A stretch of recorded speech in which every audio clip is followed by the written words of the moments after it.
Hello everyone, सबको राधे राधे। जैसे कि मेरा नाम श्रेया है और आज इस वीडियो में मैं कुछ बातें करूँगी। तो रिसेंटली मैं अभी एम्स बीएससी नर्सिंग में पढ़ रही थी, बट अभी मेरा एमबीबीएस में सिलेक्शन हो गया है गाइस। और मैं बहुत ज़्यादा खुश हूँ इस चीज़ से कि ये सिलेक्शन हो गया फाइनली। तो जर्नी इतनी आसान तो बिल्कुल नहीं थी जैसा लगता है कि हाँ नर्सिंग पढ़कर और एमबीबीएस में सिलेक्शन लेना ये बिल्कुल भी आसान नहीं था गाइस। ये मतलब क्या है ना, डॉक्टर बनने का सपना मेरे पापा को बचपन से था कि मैं अपनी बेटी को एक अच्छी नोबल प्रोफेशन में डाल लूँ, एक डॉक्टर बनी मेरी बेटी, वो सपना था। बट जब इंसान का रिज़ल्ट नहीं होने लगता है ना, तो वो एक डिप्रेशन सा इस कंडीशन में चला जाता है गाइस, बहुत ज़्यादा कि हाँ अब क्या होगा, मेरे पास कुछ नहीं है। वही कंडीशन मेरे साथ होने लगी। मैं इतना ज़्यादा मतलब इतना मेहनत कर रही थी, बहुत कुछ कर रही थी गाइस कि मुझे चाहिए ये सिलेक्शन, क्योंकि ये सपना है। और मेरा वो पापा का सपना कब मेरा सपना बन गया मुझे पता ही नहीं चला। क्योंकि कहते हैं ना कि अगर आप टाइम दे रहे हो किसी को, तो हाँ टाइम देने पे लगता है कि हाँ यार वो चीज़ मेरे को मिलनी चाहिए। तो जब मैं तैयारी कर रही थी तो हाँ बहुत ज़्यादा अप्स एंड डाउन आए कि हो नहीं रहे, प्लस मतलब मार्क्स भी उतने नहीं आ पा रहे थे। तो फ्रस्ट्रेशन टाइप लगने लगा कि क्या हो रहा है, क्या कर रही हूँ। अपने आप को इतना ज़्यादा गिल्टी फील करने लगी थी ना कि यार मैं उस लायक ही नहीं हूँ, मैं डॉक्टर बनने लायक ही नहीं हूँ, ऐसा मुझे फील हो रहा था। बट फिर 2-3 दिन बाद ऐसा लगता था कि यार करते तैयारी, शायद मेरे एक तैयारी से मेरे माँ पापा का उम्मीद है वो चीज़। तो फिर मैंने प्रिपरेशन स्टार्ट कर दी थी, क्योंकि ड्रॉप लेना बहुत ज़्यादा टफ होता था गाइस। ऐसा लगता था ना कि क्या करें, ड्रॉप लेना मतलब एक बोझ ही लेना होता है इंसान को कि हाँ। प्लस उसके बाद जब नहीं हो रहा था तो मैं कि नहीं यार नहीं जाऊँगी फैमिली में, मतलब ऐसा होने लगा। क्योंकि जहाँ भी जाती थी ना गाइस तो ऐसा लगता था कि मतलब कोई भी इंसान पूछते थे कि क्या कर रही हो, तो अच्छा नहीं लगता था मुझे बताने में कि नीट का ही तैयारी कर रही हूँ। क्या बताऊँ, नहीं हो रहा सिलेक्शन, बहुत ज़्यादा अजीब सा लगने लगा था। उसके बाद पापा ने डिसीजन लिया, पापा ने बोला कि पेपर दो एम्स का। मैंने एम्स का पेपर दिया, बट मेरे को मन बिल्कुल नहीं था कि हाँ कि डॉक्टर का तैयारी कर रही थी ना, तो ऐसा लग रहा था कि नहीं मुझे नर्सिंग नहीं करना है। लेकिन उसमें सिलेक्शन हुआ, मैंने हाईएस्ट रैंक एक्वायर्ड किया है गाइस। तो उसमें सिलेक्शन जब हुआ तो पापा ने बोला कि एडमिशन लो, तो मैंने एडमिशन ले लिया। तब तक मुझे एम्स बिल्कुल नहीं पसंद था, नर्सिंग बिल्कुल नहीं पसंद था। जब मैं वहाँ गई, लिटरली गाइस नर्सिंग एक नोबल प्रोफेशन है, मुझे धीरे धीरे पता चलने लगा था। लेकिन आप एक नोबल प्रोफेशन के साथ आप एमबीबीएस की तैयारी कर रहे हो, वो भी एम्स में, सच में सैल्यूट है भाई। क्योंकि वहाँ रह कर, क्योंकि आपका वो मतलब होता है ना पूरा टाइम ही उनको ही देना पड़ता है, 8 से 5। तो वहाँ रहकर आपको मतलब डबल मेहनत करने के मतलब आपको इंटू 2 की स्पीड से चलने होते हैं, तब आपका जाकर कुछ होता है, ऐसा होता है। और फिर ऋषिकेश था तो सब ठीक था वहाँ। उसके बाद मैंने जैसे तैसे मतलब वहाँ तैयारी की, फर्स्ट ईयर को पढ़ा। तो उसके बाद मैं जब गई ना पेपर देने, मैंने पटना में आकर पेपर दिया। और पेपर देने जब गई और वहाँ पे मैंने क्या किया, मैंने 4 क्वेश्चन लगातार फिजिक्स का गाइस, मैंने लगातार वो गलती कर दिया, गलती OMR सीट भर दिया। और वहाँ से मेरा मतलब होता है ना कि मेरी आँखों में आंसू आने लगे कि मैंने क्या कर दिया। फिजिक्स का क्वेश्चन इतना टफ था, फिर भी मैंने कंप्लीट किया था उसे। मैंने क्या कर दिया, मतलब मेरा दिमाग ख़राब हो गया। लेकिन फिर भी जैसे तैसे मैंने 180 क्वेश्चन को कंप्लीट किया। उसके बाद जब हो गया पेपर, मुझे पता चल गया था कि रिज़ल्ट नहीं होने वाले हैं, क्योंकि मैंने प्रीवियस ईयर में मैंने 600 स्कोर किया था गाइस। और यहाँ पे मैंने पेपर देते के साथ ही समझ लिए थे कि नहीं होगा, यहाँ से सब ख़त्म हुआ, अब अच्छे से मुझे नर्सिंग करना है, जो मैंने छोड़ के आई हूँ। उसके बाद मैंने पीछे पूछा कि पेपर कैसा था, तो एक बंदे ने बोला कि हाँ पेपर बहुत ईजी था।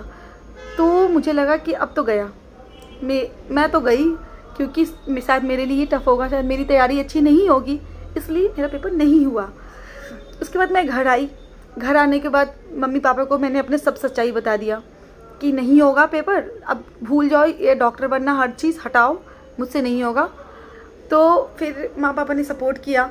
उसके बाद मैं गई एम्स वहाँ पढ़ने के लिए, हिम्मत कर गई मैं तैयारी करने के लिए कि चलो अब मैं फर्स्ट ईयर को अच्छे तरीके से पढ़ूंगी। और मेरा पेपर भी था उस टाइम, गई वहाँ, तो वहाँ सेकेंड ईयर का ये सेकेंड सेमेस्टर चल रहा था। फर्स्ट सेमेस्टर तो हो गया था, हाँ यूटी भी हो गया था, सेकेंड सेमेस्टर मेरा चल रहा था और मेरा कंप्लीट कुछ भी नहीं, मतलब होता है ना, मैंने फर्स्ट सेमेस्टर तो जैसे तैसे पढ़ लिया था, सेकेंड सेमेस्टर में सिलेबस बहुत ज़्यादा था, वहाँ कंप्लीट नहीं। वहाँ जाते के साथ मेरा टेंशन कि अब कैसे कंप्लीट होंगे, कैसे पास करूँगी। फिर भी सेकेंड सेमेस्टर में रात दिन लगाया, पढ़ाई की, उसके बाद जाकर मैं सेकेंड सेमेस्टर को पास किया। उसके बाद एक प्रॉफ एग्ज़ाम होते हैं, फर्स्ट प्रॉफ एग्ज़ाम, तो फिर उसका भी दिया मैंने पेपर, उसके बाद निकल गया, उसमें मैं पास हो गई। उसके बाद मैंने पास होने के बाद मेरा रिज़ल्ट आया, नहीं उसके पहले मेरे भैया ने मेरे को मार्क्स बता दिया। मैं खाना खाने जैसे ही बैठी ना गाइस, मेरे भैया ने बोला कि इतने मार्क्स आ रहे तुम्हारे। हम बोले क्या, इतने भी गंदे नहीं गए हैं कि मेरे को, मतलब उन्होंने ऐड किया 464 मेरे मार्क्स, और मुझे लगा कि भाई इतने भी गंदे नहीं गए थे कि मतलब 500 अप्रॉक्स भी नहीं आ सकते मेरे मार्क्स, मतलब मैंने और भी कुछ गड़बड़ किया है, मुझे ये लगा। अब मतलब हो रहा था ना, मेरे अंदर खाना भी नहीं जा रहा था कि मुझे पता तो था कि नहीं होने वाला है, लेकिन इतने गंदे तरीके से मैं फेल होंगी वो नहीं पता था मुझे। तो फिर मैं जैसे तैसे मतलब अपने आप को कंट्रोल की कि नहीं आशा, कोई बात नहीं, शायद भगवान ने कुछ और लिखा है तुम्हारे लिए, कुछ बेस्ट लिखा है, तो मैंने छोड़ दिया। उसके बाद रिज़ल्ट के दिन क्या हुआ ना गाइस, कि मैंने ड्यूटी करके आई थी, सैटरडे का शायद दिन था, हाँ मैं ड्यूटी करके आई। उसके बाद मेरे भाई ने सामने कॉल किया कि तुम्हारा रिज़ल्ट आ गया। हम बोले कि कितना आया है, तो बोले ये मार्क्स। और लिटरली गाइज मुझे बिल्कुल भी पता नहीं था कि मेरा ये इतना मार्क्स आया है और उस मार्क्स पे उतना रैंक आया है। मतलब मैं आपको रैंक वगैरह नेक्स्ट वीडियो में बताऊंगी, मतलब मैं बता रही हूँ कि इतना ज़्यादा, मतलब मैं शॉक्ड कि ऐसे कैसे हो गया।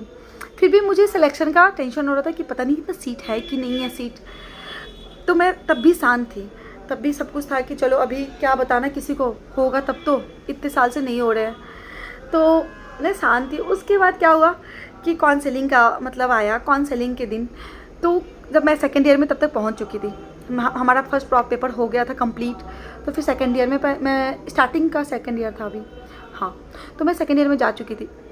उसके बाद मैं बीमार थी, बीमार होने के बाद तुरंत मैं मतलब ठीक भी नहीं हुई थी, मैं बीमार थी और उसी टाइम मेरे रिज़ल्ट आ गए। तो मेरे को काउंसलर ने बोला कि आपको तो बिल्कुल भी बिहार में नहीं मिल सकता है कॉलेज, और आपको थर्ड राउंड तक में भी नहीं, स्टे राउंड में जाना पड़ेगा। और ऑल इंडिया में फर्स्ट राउंड के काउंसलिंग में मेरा रिज़ल्ट नहीं हुआ था, मेरे को बिल्कुल नहीं कॉलेज मिला था। जब फर्स्ट राउंड का आया था, मैं इसी तरह स्क्रॉल कर रही थी कि कहाँ तक गया है वो, मतलब लिस्ट, और शायद हो या ना हो इसका क्या मतलब। तो मैं स्क्रॉल कर रही थी, स्क्रॉल कर रही थी। उसके बाद क्या हुआ ना गाइस कि वो मेरा नाम दिख गया, और वो नाम दिखने के बाद वो आगे बढ़ गया। तो मैं सोची कि यार ऐसे कैसे, ऐसे तो मतलब फिर मेरे से रहा नहीं गया। मैं फिर से वो, क्योंकि वो लिस्ट बहुत लंबी आती है, मैं फिर से वो लिस्ट को देखा, और उसके बाद मेरा नाम सच में, और मुझे फिर रोल नंबर दिखा, मेरा मार्क्स दिखा। लिटरली गाइस मैं इतना ज़्यादा खुश कि ऐसा कैसे पॉसिबल हो सकता है कि मीन्स इंसान ने मतलब पूरी उम्मीद हार चुकी है कि नहीं होगा। मेरे को काउंसलर ने भी बोल दिया कि तुम्हारी तो बिल्कुल नहीं हो सकती भाई।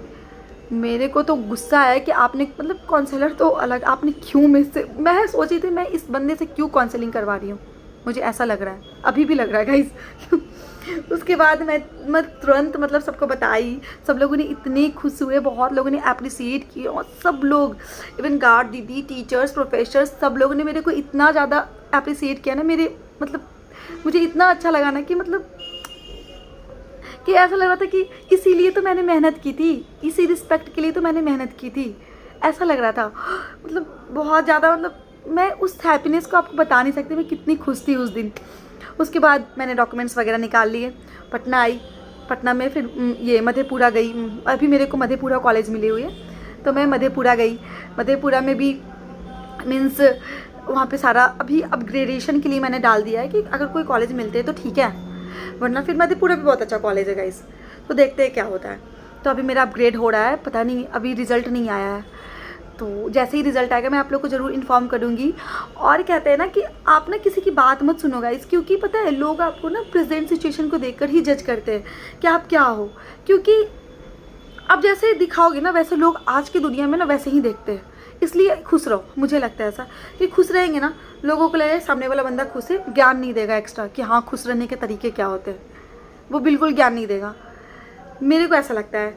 तो अपना मन का सुनो, तैयारी करो, हार जीत तो होगी। और पता है भगवान ना कुछ अच्छे के लिए कुछ ना कुछ सोचते हैं। मुझे ऐसा लगता है कि मेरे को उन्होंने एम्स पहुंचाया तो वहाँ पे मेरे को बहुत कुछ सिखाया उन्होंने। शायद मैं एम्स ना जाने से पहले मैं अलग थी गाइस, और वहाँ पे जाने के बाद मेरा अलग कॉन्फिडेंट लेवल है।